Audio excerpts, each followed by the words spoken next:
हरि ओम। वेद प्रेमियों, सुधी श्रोताओं, सौभाग्य का विषय है कि हम ऋग्वेद के प्रथम मंडल के 23वें सूक्त के 16वें मंत्र की व्याख्या में प्रवेश करने जा रहे हैं। यह मंत्र गायत्री छंद में निबद्ध है। मंत्र दृष्टा ऋषि है मेधातिकांड और देवता है आप। शीर्षक है पोषक जलधाराएं। अब हम प्रथम देवता के स्वरूप को और उसकी उपयोगिता को जान लें।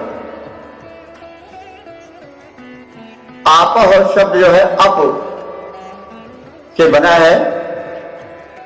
यह सदैव बहुवचनांत प्रयोग होता है और स्त्रीलिंग में इसका प्रयोग होता है।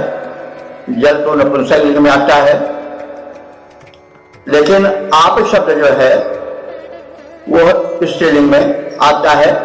इसलिए मंत्र में जो इसके विशेषण हैं वो सब स्त्रीलिंगांत हैं। तो अब आवश्यकता है कि हम आप के स्वरूप को जाने, उसकी उपयोगिता पहचाने। तो आप बहुवचनांत है, इसलिए इस आप शब्द में, जलवाची शब्द में केवल कूप या नदी का जल ही नहीं सम्मिलित है, वरन यावत जलीय या लिक्विड जिसको हम कहते हैं वे पदार्थ सब इसके अंतर्गत आ जाते हैं।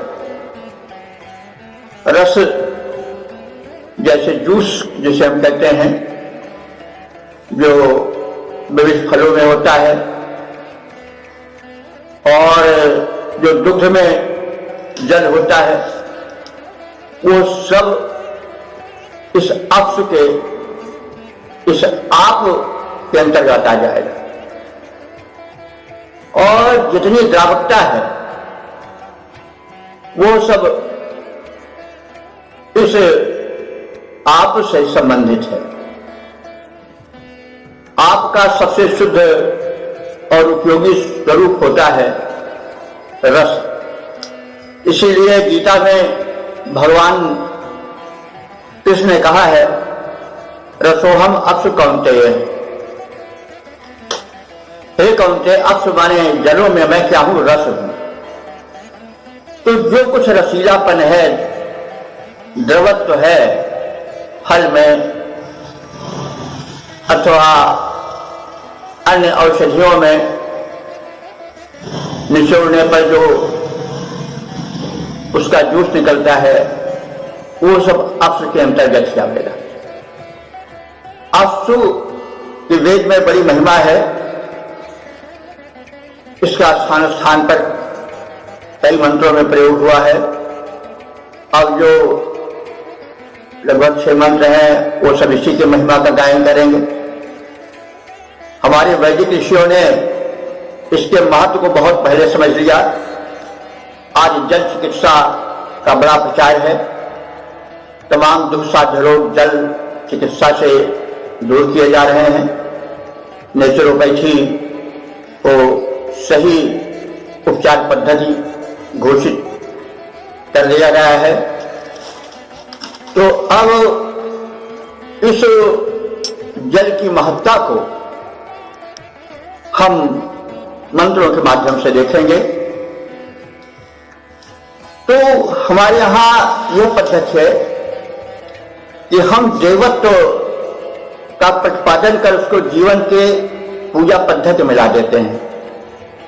एक मनोविज्ञान इसके पीछे छिपा है, क्योंकि जब हम इसी में देवत्व भर देते हैं तो वह भले ही पाषाण क्यों न हो, बड़े महत्व का बन जाता है।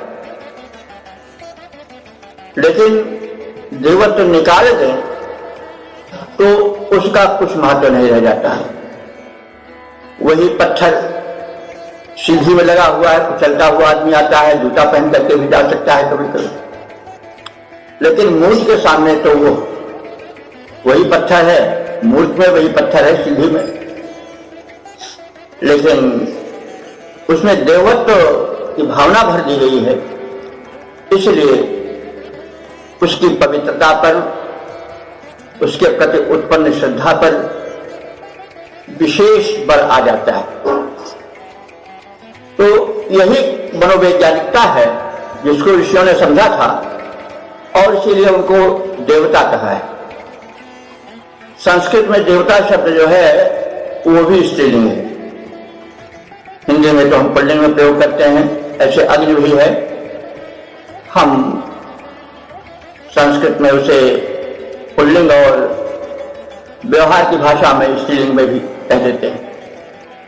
तो जो भाषा जन्य अंतर है थोड़ा, इसलिए इसे कह दिया गया कि इस बात को हम ध्यान में रखें। तो अब हम जल के औषधीय महत्व को प्रतिपादन करने वाले मंत्रों की व्याख्याएं करेंगे।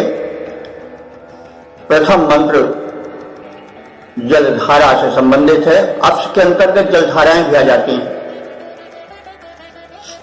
तो जलधाराएं विशिष्ट रूप से नदियों के रूप में दिखाई पड़ती हैं। नदियां माता का भी कार्य करती हैं, पोषण प्रदान करती हैं, दौड़ दौड़ करके एक रफ्तार से, और उनमें भगनीवत स्नेह भी होता है। तो जैसा हमने अभी कहा कि एक मानवीकरण कर दिया जाता है, देवत्व भर दिया जाता है ताकि शुद्धा का अवतरण हो।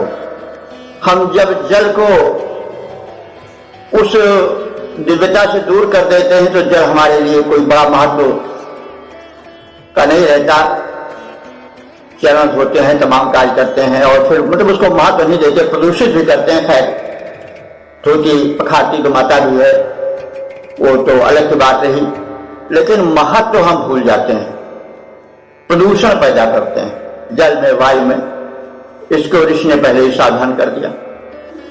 और जल में मातृत्व भावना और भगनीत्व भावना भरा है। इस मंत्र में से हम देखेंगे। मंत्र इस प्रकार से है,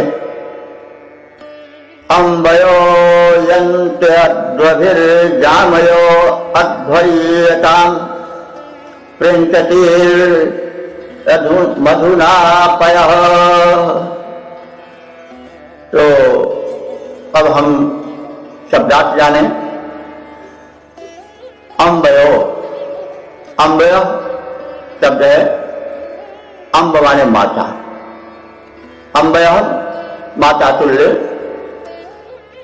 यंत्र, यंत्र माने चलती हैं, अध्वभि, अध्वभि माने अपने पथ पर, अध्व माने पथ होता है, अध्वभि पथ द्वारा। और जामयो, जामय शब्द है, जामय का अर्थ बंधु बांधवों में होता, बहनें भी होता है, तो बहनों की तरह। और अध्वर्यताम, अध्वर शब्द से अध्वर्यताम बना है, अध्वर्यत।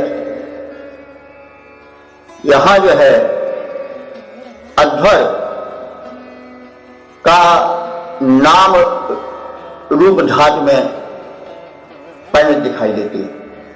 अध्वर का अर्थ होता है हिंसा रहित यज्ञ, और अध्वर्यत नाम धातु बना दिया गया। हिंसा रहित यज्ञ जैसा कार्य होता है, यही नाम धातु है। जब संज्ञा शब्द को क्रियावत प्रयोग किया जाता है तो अध्वर्यताम माने ये यज्ञ जैसा पुण्यप्रद कार्य करने वाली है। तो प्रिंचतीम, प्रिंचती माने आगे शब्द है प्रिंचती, प्रिंचती माने पोषण दे। मधुना माने मधुर, पयः माने दूध और जल दोनों होता है, दोनों का यहां से निकलता है, दोनों अपने अपने स्थान पर यहां पर सार्थकता अपनी प्रकट करेंगे। तो अब हम देख लें शब्दार्थ के बाद इसके भावार्थ को। ये जो अम्बयः है, जल की धाराएं हैं नदी आदि रूप में, ये मातृवत हमारा हित करने वाली हैं और हमको पोषण प्रदान करने वाली हैं। और ये जलधाराएं जो नदी के रूप में प्रवाहित हो रही हैं, ये जामयः परस्पर बहनों की तरह हैं, क्योंकि बहनें गले मिलती हैं और नदियां भी जब संगम होता है तो जैसे गले मिल रही हैं। तो ये जामयः भगने के लिए, नदियों के लिए भी माना जा सकता है और कहा जा सकता है कि जो उपासक हैं उनके लिए ये बहन की तरह स्नेह करते हैं, क्योंकि बहन को अपने भाई से बड़ा प्रेम होता है। तो जामयः ये बहनों की तरह है, बंधु बांधवों की तरह है, परस्पर और अपने आराधकों के लिए। तो ये जो जलधाराएं हैं, ये अम्बयः माता के तुल्य है और भगिनी के तुल्य हैं। ये अपने अध्वर से, अपने पथ से, प्रवाह पथ से चलती रहती हैं और ये अध्वर्यताम हमारे जीवन यज्ञ को यज्ञमय कर दें, अध्वर बना दे। अध्वर्यताम माने अध्वर बना दे, हिंसा रहती यज्ञ बना दे।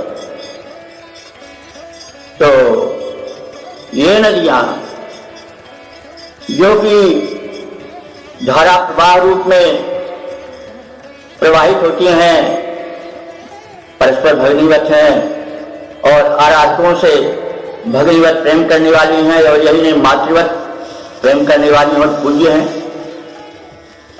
तो ये क्या करती हैं कि, और क्या करें, प्रार्थना से है कि ये प्रिंचती मधुना पयः, ये अपने मधुर जल को परिपूर्ण कर दें या परिपूर्ण करती रहें शुद्ध जल से, अथवा जल को पय तुल्य बनाती चलें। जैसे दुग्ध पोषक होता है वैसे ये भी पोषण प्रदान करें। जल का अर्थ जीवन भी होता है, प्रसिद्ध शब्द है, तो जल को जीवन कहा गया है, जिंदगी कहा गया है। तो जल हमारे लिए पौष्टिक हो जाए, जल जो है वो तमाम मिनरल्स को, तमाम पौष्टिकता को भरे हुए रहता है। शर्त यह है कि उसका शोधन हो, प्रदूषित न हो। तो जल की महत्ता का कथन है, इसको ये कहा जा सकता है प्रकार से अर्थ रूप में कि ये अक्ष, ये आप यानी जल धाराएं जो कि नदियों के रूप में अपने पथ से प्रवाहित हो रही हैं, वे अपने ही पथ से प्रवाहित हों, बाढ़ बनकर ना आए, और हम सबसे भगनीवत प्रेम करें, और जैसे भगनी एक दूसरे से मिलती रहती वैसे संगम भी करती चलें परस्पर। और अध्वर्यताम हमारे जीवन को यज्ञमय कर दें, यज्ञ की भांति पवित्र बना दें, और ये अपने अंतर्गत प्रवाहित जल को निर्मल और शक्तिशाली बनावे, पय तुल्य, दुग्ध तुल्य पौष्टिक कर दें। तो इस प्रकार से इसकी संक्षिप्त व्याख्या हो गई। इसके छंदोबद्ध रूप को हम देखें, गुण परिपूरित जल धाराएं, गुण परिपूरित जल धाराएं जीवन में पौष्टिकता लाएं, पय पान कराती माता जो भगनी जो स्नेहिल हो जाएं। भगनी जो स्नेहिल बन जाएं, अपने पथ पर ये बहा करें, अपने पथ पर ये बहा करें, यज्ञीय भावना भरा करें, यज्ञीय भावना भरा करें, बन जाए मधुर पय ज्यों पोषक, बन जाए मधुर पय ज्यों पोषक, निज पौष्टिकता से हमें भरें, निज पौष्टिकता से हमें भरें, चेतना नई बनकर आए, चेतना नई बनकर आए, गुण परिपूरित जल धाराएं, गुण परिपूरित जल धाराएं। ओम हरि ओम।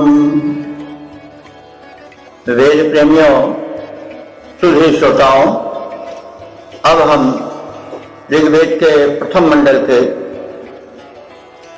23वें सूक्त के 16वें मंत्र की व्याख्या में प्रवेश करने जा रहे हैं। यह मंत्र गायत्री छंद में निबद्ध है। इसके दृष्टा हैं मेघातीत काणु और देवता हैं आपा।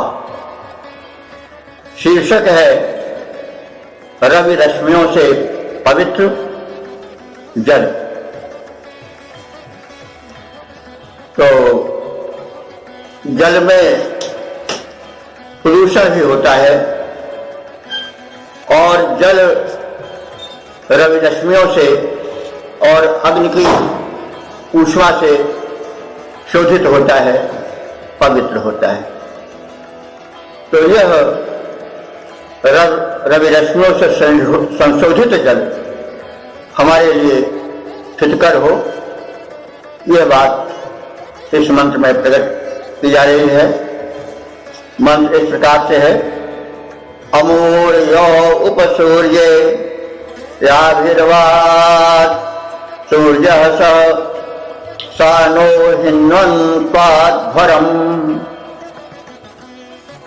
तो या अमोह सूर्य उप, यह जो जल सूर्य के समीप है, यानी सूर्य की किरणों में है। तो ये तो हम सब जानते हैं कि सूर्य की किरणें जल धरती का अवशोषित करती हैं और वो जल उनके किरणों में व्याप्त रहता है। यह वैज्ञानिकता पूर्ण रूप से सिद्ध है। ऋषियों का इसका परिज्ञान था। सूर्य की किरणें जल अवशोषित करती हैं और उनमें जल की व्याप्ति रहती है। तो ऋषि कह रहा है कि जो जल सूर्य की किरणों में व्याप्त है, अथवा सूर्य सह, अथवा वह सूर्य के साथ है। सूर्य के साथ होने का तात्पर्य है कि सूर्य के ताप से, सूर्य की किरणों के संपर्क से जो शुद्ध हो चुका है। तो सा नो हिन्वन्तु अध्वरम, तो वही जल हमारे अध्वर को, हिंसा रहित यज्ञ को पुनीत करे, पवित्र करे और उपलब्ध हो। हिन्वन्तु माने उपलब्ध हो। तो यज्ञ कार्य में तो शुद्ध जल का उपयोग होना ही चाहिए। शुद्ध जल या तो सूर्य की किरणों में रहता है या सूर्य के ताप के प्रभाव से शुद्ध बनता है। तो ऐसा जल हमारे यज्ञ कर्म में हमें उपलब्ध होता रहे। यज्ञ कर्म जो होता है सामान्य यज्ञों में, वो तो है ही, साथ साथ हमारा जीवन भी एक यज्ञ है। और उस यज्ञ में जब शुद्ध जल रहेगा तभी कर्म यज्ञ सम्यकतया संपन्न हो सकेगा। क्योंकि शुद्ध जल नहीं तो जीवन रुग्ण और क्षत विक्षत रहेगा।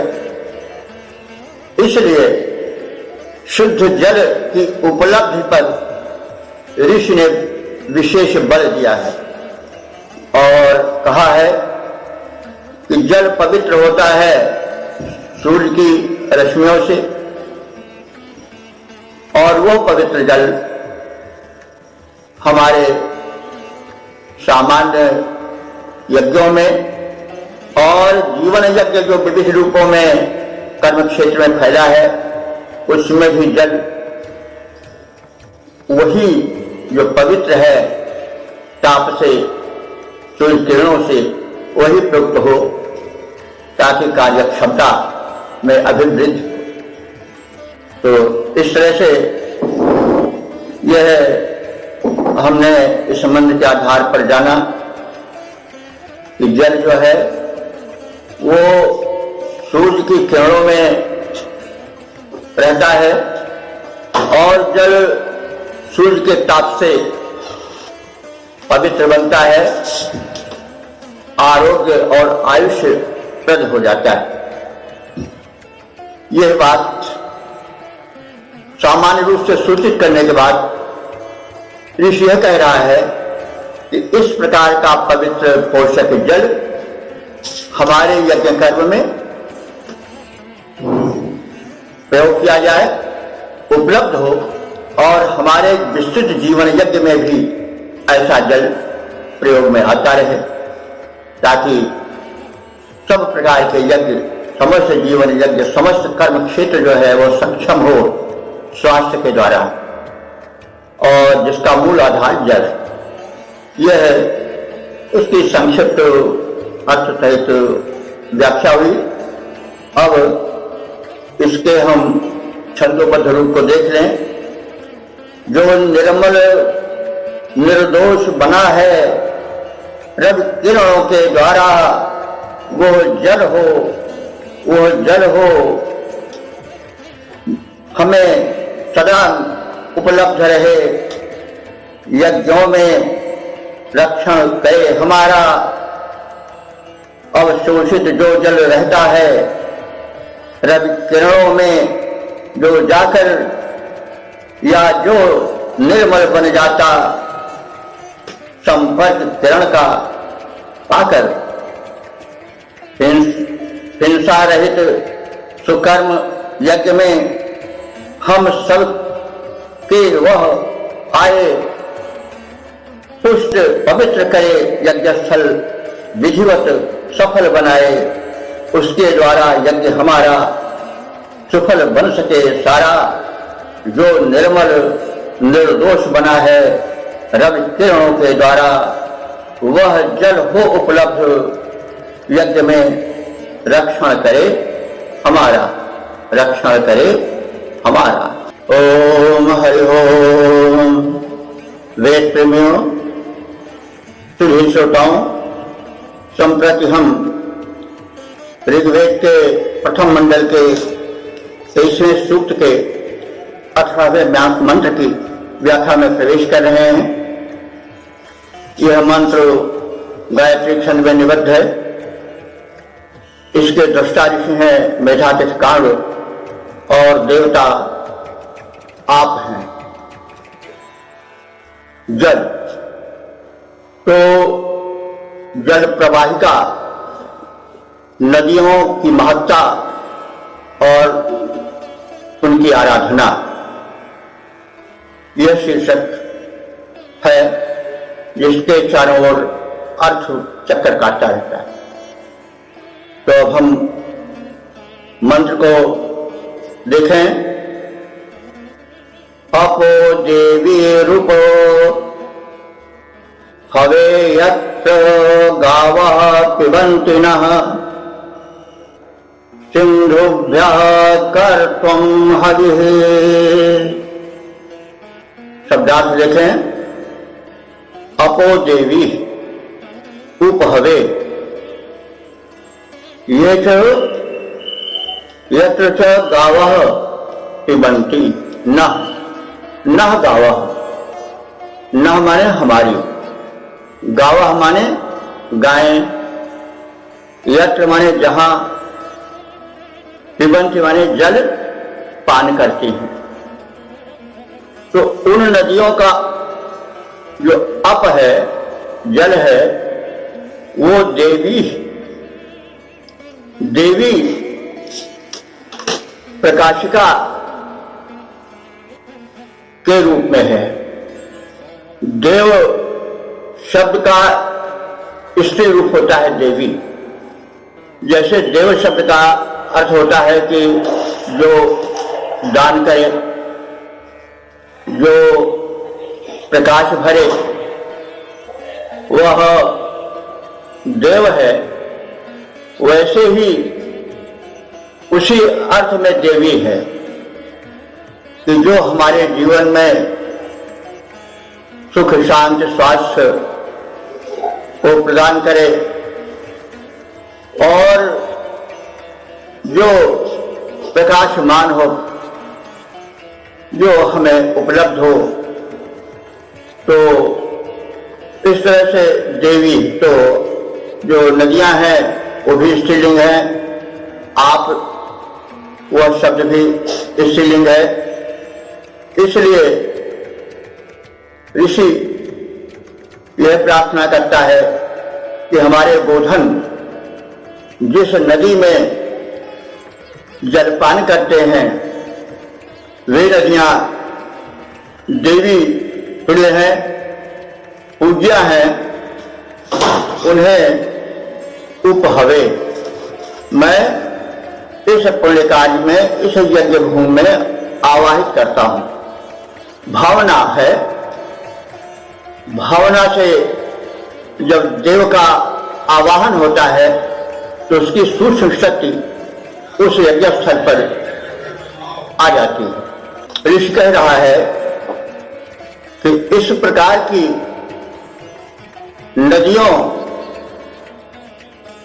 जो कि हमारे गोधन को जल द्वारा पुष्ट करती हैं, उनकी प्यास बुझाती हैं,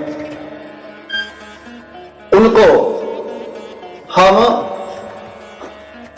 स्तुति प्रदान करें, उनको उनकी हम स्तुति करें।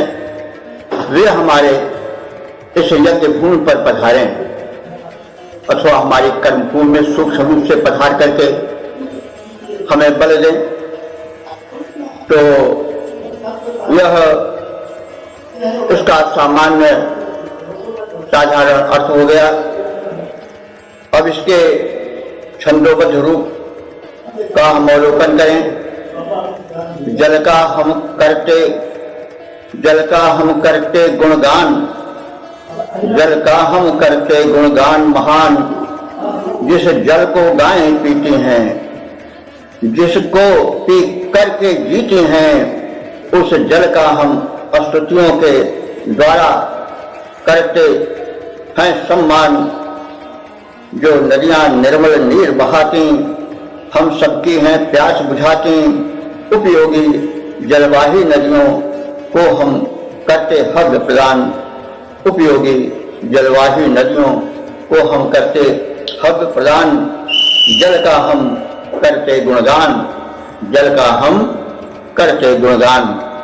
तो इस प्रकार से जल और जल प्रवाही नदियों के आवाहन के पश्चात जीवन को धन्य करने के लिए उनकी सूक्ष्म शक्तियों को यज्ञ भूमि पर बुलाने के पश्चात ऋषि मंत्र को समाप्त करता है, समापन करता है।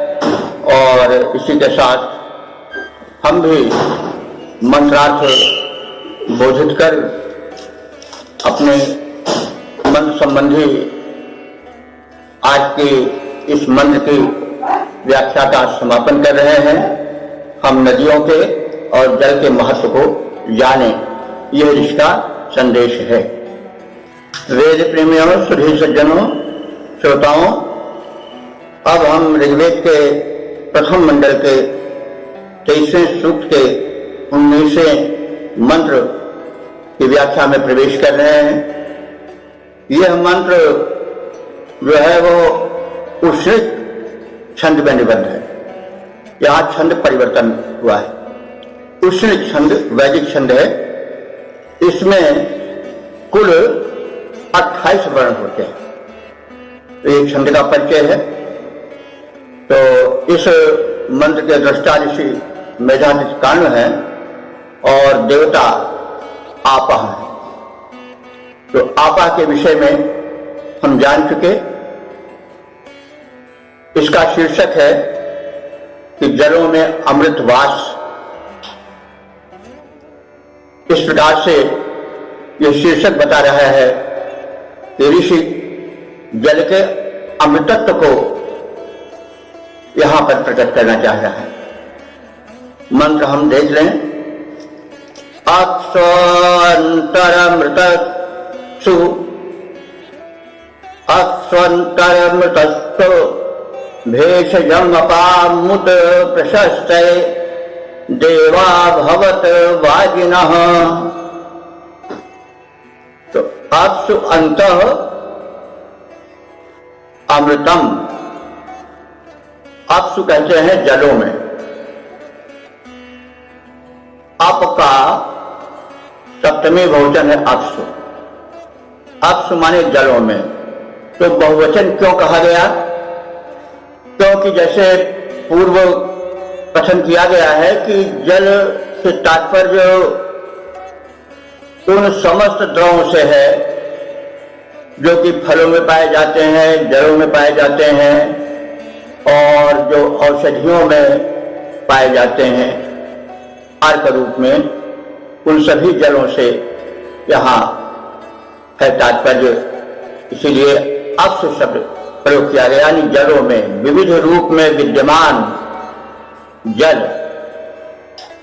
वे उनमें क्या है? अंतः माने उनके अंदर क्या है? अमृतम, अमृत तत्व है। अमृत किसे कहते हैं जानते हैं, व्याख्या की आवश्यकता नहीं।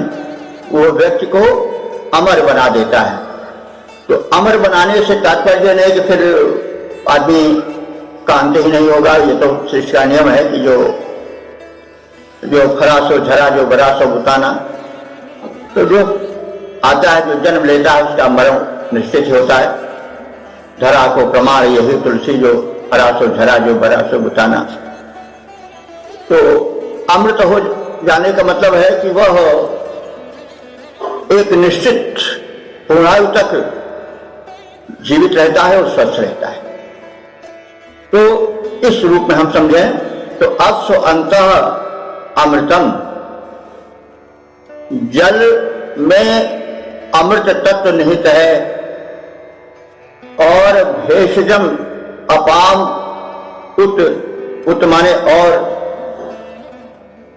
अपाम माने जलों में भेषज है, दवा है। जल में अमरत्व के गुण हैं और जल में औषधीय गुण हैं। प्रशस्त है, इसलिए उनकी प्रशस्ति होनी चाहिए, प्रशंसा होनी चाहिए, उनके महात्म्य का ज्ञान होना चाहिए। हम लोग जल को कहते हैं तो पानी हो गया, पानी का फेंक रहा है, तो पानी के महत्व को बहुत थोड़ा कर देते हैं।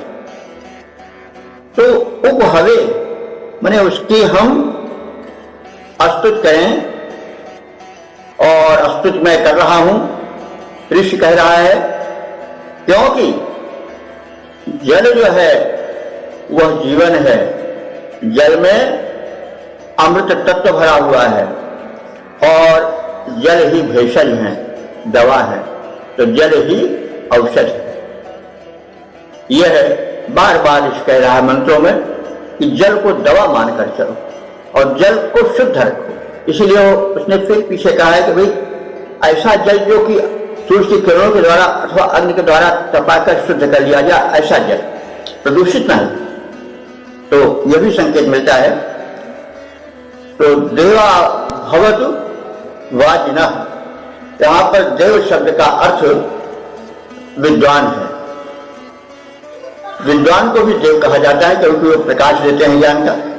तो यहां पर देव शब्द जिन अर्थों में हम सामान्य रूप से प्रयोग करते हैं वो न होकर के विद्वान अर्थ में है। तो जो बुद्धिमान है वे लोग भवत वाजिनः, इसकी प्रशंसा में बाज हो जाए। बाज माने बलवान हो जाए, उद्यत हो जाए, अथवा बाज माने घोड़ा भी होता है, बाज माने बल भी होता है, वेग भी होता है। तो आशय कहने का यह है कि जैसे अश्वबाज जो है बड़े वेग से पहुंच जाता है किसी स्थल पर और उसमें शक्ति का स्फुरण होता है, वैसे इस जल की प्रशंसा में, प्रशस्ति में विद्वद्गण शिथिल न पड़े, वे वाजीवत वेगशाली बन जाए, शक्तिशाली बन जाए, यानी पुनः पुनः उसकी प्रशंसा करते रहें, उसके महात्म्य का उद्घाटन करते रहें, लोगों को जल की महत्ता को बताते रहें कि वो जल जो है संपूर्ण औषधि है।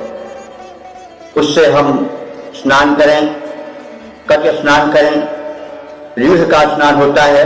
आज के प्राकृतिक चिकित्सा में जल स्नान की बड़ी महिमा है और बड़े बड़े भयंकर रोग इससे दूर किए जाते हैं। जल का कट स्नान होता है, रीढ़ का स्नान होता है, तरह तरह उसके लिए यंत्र टब वगैरह बने रहते हैं। तो कहने का मतलब इस महत्ता को, जिसको नेचुरोपैथी नाम से लोगों ने, पश्चिम वालों ने चुरा लिया या अपना लिया, वो हमारे ऋषियों का संदेश है और कह रहा है कि भैया इसमें शिथिल मत पड़ो।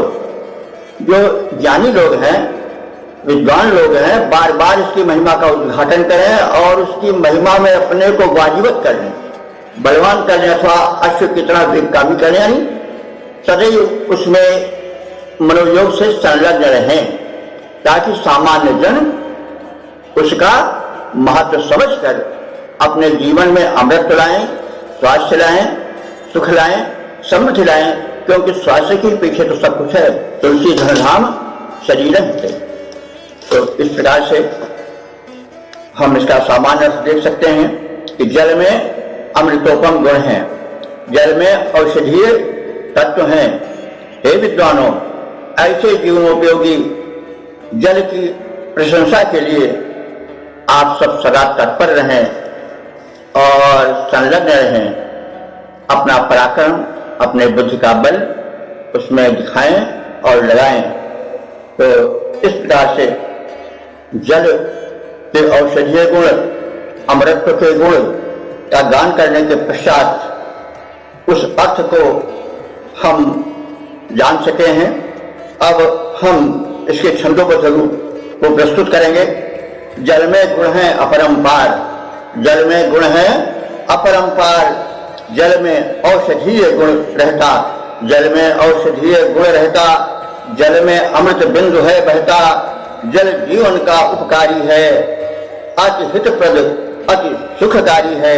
हे विद्वानों, ऐसे जल के, हे विद्वानों, ऐसे जल के गुण गण गाओ बारंबार, गुण गण गाओ बारंबार, क्योंकि जल में है गुण अपरंपार, जल में है गुण अपरंपार।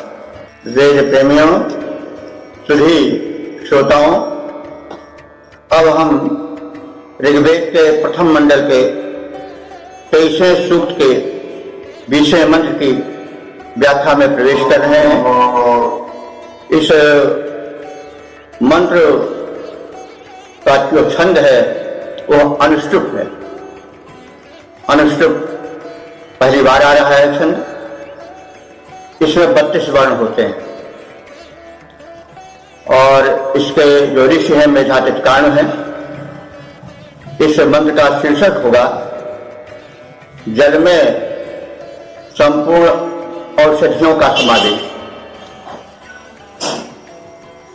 तो अब हम मंत्र पाठ करें। अप्सु में सोमो अब्रवीद अंतर्विश्वानि भेषजा,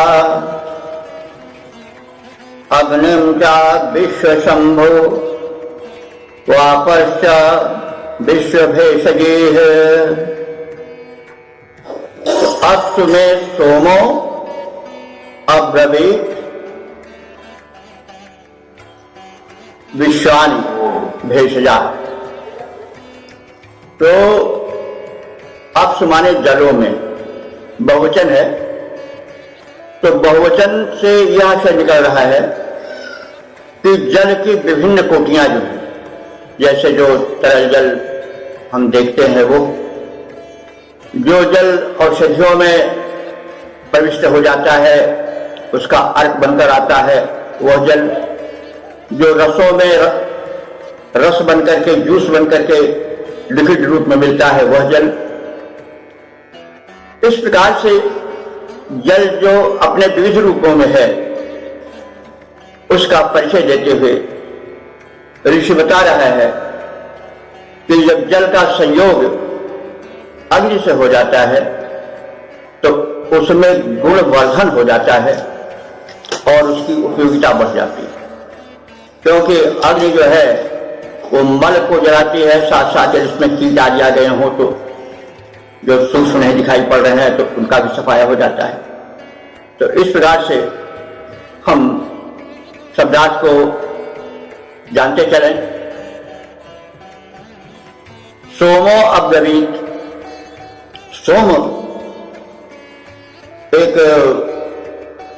पेय है जो बड़ा उपयोगी है, और सोम माने चंद्रमा भी होता है। चंद्रमा को औषधीश कहा जाता है, यानी औषधियों का वो स्वामी है। इसमें विज्ञान जरूर है कोई। चंद्र की किरणों से अमृत टपकता है कि मतलब सूर्य से जो किरणें चंद्रमा पर पड़ती हैं, कुछ रासायनिक परिवर्तन होता होगा, यौगिक उसमें कुछ मिल जाते होंगे, जिससे क्षण जाता होगा सूर्य की किरणों में जो कुछ विशेष करके अनुपयोगी तत्व रहता है या हानिकर तत्व रहता है। तो जो चंद्र के किरणों के माध्यम से ताप आता है, विस्तार होता है किरणों का, उसमें उपयोगिता अधिक होती है। हम सब जानते हैं। इस प्रसंग में जरा पुष्ट करने के लिए थोड़ा कह देना आवश्यक है कि देखिए, कार्तिक में जबकि चंद्रमा पूर्ण रूप से प्रकाशित होता है तो उस मास की पूर्णिमा को हम खीर आदि रखते हैं चंद्रमा में। ऐसा कहा गया है कि सूर्य से चंद्रमा में जो किरणें पड़ के हुई चांदनी बनती हैं, लेकिन हमारे ऋषियों को परिचय था कि उस चंद्रमा से छन कर जो चांदनी आवेगी उसमें केवल अमृत रहेगा, केवल उपयोगी तत्व ही रहेगा। अमृत वो है जो कि हमको जीवन दे, हमारे जीवन में वृद्धि करे, स्वास्थ्य दे। तो कहने का तात्पर्य है कि चंद्र की किरणों में अमृत का वास होता है, इसीलिए खीर आदि रखे जाते हैं कार्तिक पूर्णिमा में रात को।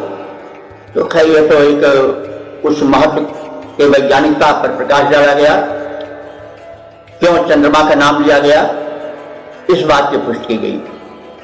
तो ऋषि कह रहा है कि इस बात को हमसे चंद्रमा ने कहा। चंद्रमा औषधीश है, औषधीश चंद्रमा ने यह हमसे बताया। क्या बताया कि अपसु, अपसु माने जलों में क्या रहता, विश्वानि भेषज। विश्वानि माने होता संपूर्ण, विश्वानि देव सज्जत कहा जाता है। तो विश्वानि माने संपूर्ण, भेषजा माने दवाएं, तो संपूर्ण भेषजा, विश्वानि भेषजा संपूर्ण दवाएं। अपसु माने जल में या रसों में रहती हैं। इस वैज्ञानिक तथ्य को हमसे किसने बताया? सोम ने बताया, औषधीश चंद्र ने बताया।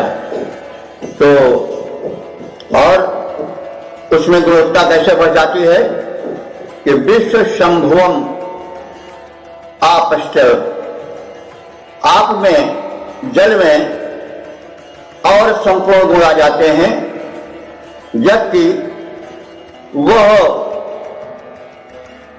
गुणकारी अग्नि का संपर्क पाता है।